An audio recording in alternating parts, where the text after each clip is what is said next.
What is up, friends, YouTube and motorcycle enthusiasts? Today we're going to talk about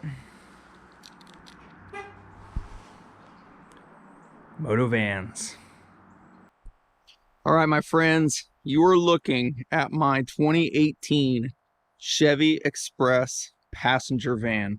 So I made the leap. For many of you that don't know, I have historically did all my riding and camping with a truck and then an F-150 that I really liked. It was a 2019. And then the camper, which I need to do a review on. It's a Wolf Pup limited 18-foot toy hauler. Actually really good camper. My wife and I love it. My wife uses it quite a bit for work, and we use it for recreation stuff. But you know, as I was riding more and more in making weekend trips where I live, it doesn't have a ton of riding available to me, so I have to travel a fair amount. So by traveling, obviously I get terrible gas mileage pretty much towing anything other than a little utility trailer with my truck. So I made the leap. You know, COVID pretty much has used vehicles in a really good spot for selling, but also tough for trying to buy. With COVID, as many of you know, van life's super popular. Just overall used vehicles are hard to find. So I did some searching. I ended up selling my my F-150 back to the dealership that I bought it from. Got a really good deal, made some money back, and definitely enough to buy the van and then start the build and probably get really close to finishing it. So I'm gonna do a quick tour, quick run around. It is dirty because I just got back from a trip and my car wash that I usually use is broken. So automatic car wash that I have a membership to. Anyway, so what we have, this is an LS, so it doesn't have the vinyl. It has cloth seats, which I'm not super bummed about. I would like it rather to be vinyl. We'll see what the future holds one day when it's all done and I want to maybe get something more comfortable. I may do either quality seat covers or have an upholstery shop redo it with some like quality foam or something. But basic stereo, 120 volt, 150 watt charger. This is amazing for what I have planned. Yeah, pretty basic overall. For you guys that don't know, Chevy Expresses don't really change that much. So I will say it has 51 or 52,000 miles on it now. It's a 2018. It was taken really good care of. As you can see, the seats are out. The seats are in my garage and I'm trying to sell them currently. Having a heck of a time getting them sold, but you know how they're selling anything online or on Facebook or Craigslist or whatever is a nightmare. But this van was a good deal. You know, I got it for below Kelley Blue Book value, even with COVID. So this is essentially going to kick off my van build series. What my plans are with this van is to do pretty much what everybody else does. Is they build, they strip the interior, they insulate, they make it to where they can haul bikes, sleep in here. You have ventilation, heat, water, all these things, a place to store your gear, and obviously just be a complete mobile moto van setup. It's a camper moto van for races and all that stuff. So as I mentioned before, I completely plan on racing the SEER 2022 season in this upcoming year, which currently is 6 races. So I think this van is going to do really well. This is the 6.0 engine, so it is the 6-liter, which I really wanted. I didn't want to get anything smaller. The reason why is because I wanted to have the option to tow that camper, which the 6.0 will absolutely do. It already has the tow hitch on it. I just need to and somebody added the 4 switch or 4-pin, whatever you would call it, towing for like basic trailers. Obviously I need a 7-way for the camper. They installed it very poorly too. I hate hack jobs, but anyway, I'll fix all that, get it to where I can tow the camper if needed to. So this is a 3500 chassis passenger van with the 6.0. So my gas mileage so far has been pretty good, but I'm also not completely built out with a lot of weight. So I went on a riding trip And I had the dogs, I had my bike, I had my tools and basic stuff. And we ended up staying in the camper, and I was averaging 18.5 miles per gallon. That's a lot of highway with a little bit of stop and go here and there. It'll drop 1 or 2 miles per gallon for running around town and stuff, obviously. But this thing does really, really well.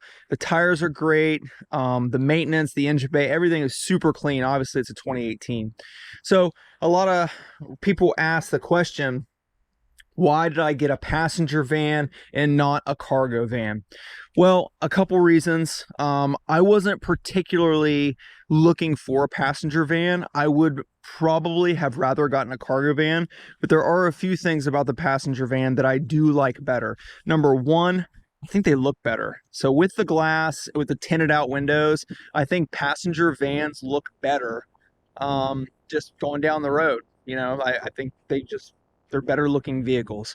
Cargo vans are, I don't know, I don't want to use the term rapey, but they can sometimes look creepy, right? But in any case, the passenger vans, in my opinion, look a little bit better. So the second reason that I ended up with a passenger van and not a cargo van is, let's be real, if you guys are looking for a newer cargo van, they're really hard to find. So, you know, I wanted to look at a Ford Transit or a Sprinter, but the money out the door was way more for a newer one, way more than what my truck would fund. So as I was trading my truck in, you know, I didn't want to spend more on the van, because I knew also that I would have to buy a daily driver, because I wasn't planning on driving this van daily to get to work. So I found this passenger van, and, you know, after looking at the build out and all that stuff, the real difference between the two, I didn't see it as a huge disadvantage to get the passenger van. So some people would say, well, you know, the glass offers less security. Well, if somebody wants to get into your van, smashing a window, I mean, you could easily just smash that window. And how many moto vans have the lock separator cage behind the seats? Not very many, right? Or you could pry a door open, or pick a lock, use a bump key, whatever the case may be. There are ways to get into vehicles. So what that means is the glass doesn't really offer less security. Now, what it does allow is for me to look inside of it, but I'm going to eliminate that. Like most people that use passenger vans with a lot of glass for camping or moto van or van life or whatever, they either cover it when they need to, or it's tinted darker, right? So to where it's not, basically you can't look in there, and you don't really lose that much security. I'm personally going to add a wicked security system with two-way key fob. So I'll have motion, proximity, glass break, everything. If anybody messes with my van or gets too close to it, I'm going to know about it. So I'm definitely going to have that as a part of the build, is an awesome security system. So number two, I also would like the ability to be able to look out the glass if I want to, so I can put covers up and things like that. So some people don't like the glass because they also find it hard to insulate. And as many of you guys know, if you have any experience building vans or anything like that with moto vans, glass offers virtually no R value, right? It's just, as we know, we get window shades for our front, even in our normal vehicles. So glass definitely poses that problem. But in my opinion, it's not that big a deal. I can add insulated panels that are removable, keep them up there when I want to, that will still offer a really good insulation, and then remove them. What I like about the passenger van, other than looking good, is I also have visibility. You know, I can come in here and look out of the van. To me, that's a security benefit. I know a lot of people in the cargo vans that maybe sleep in here and can't look out or whatever, if they're in like a parking lot or something, would put cameras on the outside of the vehicle. There's really not going to be a need for me to do that, because if I want to look outside, if I hear a noise or think something weird is going on, I could just pull down my panel by the handle that I'm going to make whenever I make all the insulation panels that'll go around the glass of the van. So I think overall the passenger van is going to work out really good. I will say there is another disadvantage with the passenger van, is I have to deal with these guys, right? So It's just a part of it. These bars that run down the length of the floor, they are going to have to be removed. There's really no way around that. So it's just a part of the process like anything else. Same with, there's an HVAC system in that corner that takes up a ton of space. As I strip the interior and do all that, I am going to have to deal with that. So coolant lines from the engine and AC lines from the engine run the length of the vehicle back to that separate HVAC unit to run the vents and all that stuff. That is going to have to be removed. But with a little bit of extra cost and a little bit of extra work, I do gain the ability to, I actually have parts to sell. I have seats to sell. I have interior panels to sell, a headliner. That HVAC unit alone new is like $3,500. Like, it's crazy. So I will be able to hopefully get some value back from selling some of these components, even though I got to deal with people on Facebook and all that. So in any case, this is the van. I'm super, super excited to start this van build series.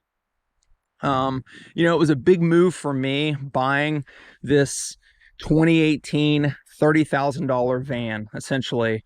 And then I had to deal with getting a daily driver, which I haven't mentioned yet, which is my 2013 Chevy Sonic, which I absolutely love. It's a really fun car, actually. It's the LTZ 1.4 turbo.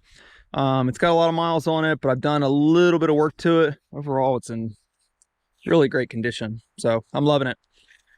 And with this van, I still have the ability to tow my camper. So it's replacing the camper for motovanning, but it's not going to, or for, you know, riding and stuff, but it's not going to, I'm not going to still not use the camper, because if my wife and I want to go out, we don't want to take her truck or tow the camper with the truck, and I still want to take bikes and do whatever, we have so much more flexibility now with this motovan. So I'm really, really excited. So I'm saying all that to say, this is the beginning of the Motovan series. So I'm going to have a separate series within the channel. I'll just do a playlist and for dedicated building out the Motovan. So I'm not going to reveal anything just yet for things that I have planned, and for the electricity, how I'm going to deal with power, how I'm going to deal with sleeping, how I'm going to deal with storage and ventilation and insulation and all these things that will go into the Motovan. But as I build the van out, I'm definitely going to document as much as possible, and you know, hopefully be helpful for some other people. I do have a little bit of a unorthodox style for any of you guys that know me, that some of the cars I've built in the past and some of the things and solutions that I that I use, sometimes unorthodox. I don't always follow the cookie cutter technique, but I like to do what works for me. So that's the way the van's going to go. And the beauty of it is, like all of us, if we build something or add a part that we don't like, we can always change it. So that's what's up. Hope you guys enjoy. Hope you guys are going to enjoy the series. Get out there, get on two wheels, and ride a dirt bike. This is Accelerate once again, signing off.